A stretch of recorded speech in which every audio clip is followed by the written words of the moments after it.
On a augmenté les doses jusqu'à ce que ce soit les doses maximum. J'avais toujours mal et j'étais bourrée de médicaments.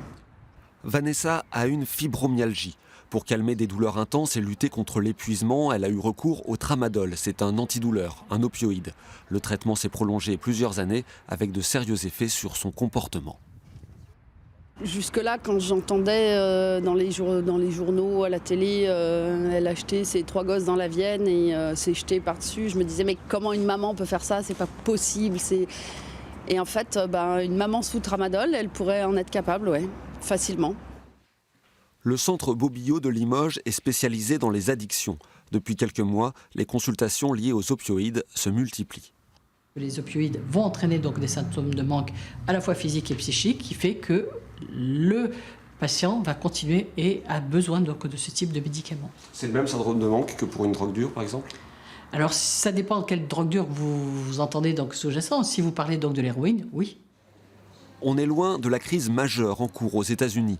Les prescriptions en France sont encadrées et les médecins plus accessibles, mais le sujet préoccupe aussi au centre antidouleur du CHU de Limoges. Je ne bois pratiquement plus. Enfin, si je m'arrête. Vous avez vu marcher tout à l'heure. Ben oui, au bout d'un certain temps. Et en décembre, vous ne boitiez plus. Non, en décembre, je ne boitais plus. Jean-Michel est agent SNCF. Il y a plusieurs années, il s'est fait mal au dos en descendant la valise d'un passager. Depuis, les douleurs sont incessantes. Il a expérimenté très concrètement une dépendance au patch de morphine qu'il est parvenu à abandonner. Il arrive un moment, je pense, que vous prendriez n'importe quoi, à la limite. Et c'est très difficile parce que, en plus, vous avez envie de vous renfermer sur vous-même, vous vous rendez compte que les gens vous tournent le dos, vous ne pouvez plus faire ce que vous faisiez, vous êtes désagréable, bon. Le mécanisme de la douleur part ici d'une lésion. Une alerte est transmise au cerveau en passant par la moelle et le cerveau répond par la douleur. L'objectif est maintenant de traiter le bon endroit avec la bonne méthode. Il faut qu'on trouve une prise en charge globale avec des méthodes non médicamenteuses parce que le patient, ces séquelles, il va les avoir à vie.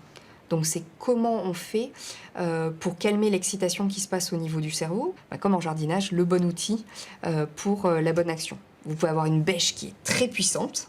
La seule chose, c'est que si c'est des rosiers que vous avez à tailler, avec votre bêche, vous n'allez pas faire grand-chose, alors qu'il va falloir utiliser un sécateur pour dire on va aller tailler ces rosiers-là.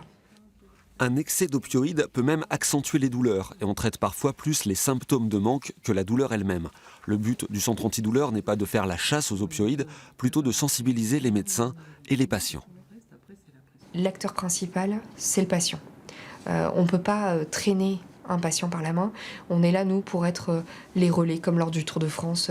On est les relais à chaque étape pour dire tu avances, tu continues d'avancer, c'est dur, mais la ligne d'arrivée, elle se rapproche. Aujourd'hui, après un véritable sevrage, Vanessa ne prend plus d'opioïdes. Ses nouvelles thérapies, la méditation, l'hypnose et la natation. Je n'aime pas nager, mais j'y vais plusieurs fois par semaine parce que c'est mon médicament.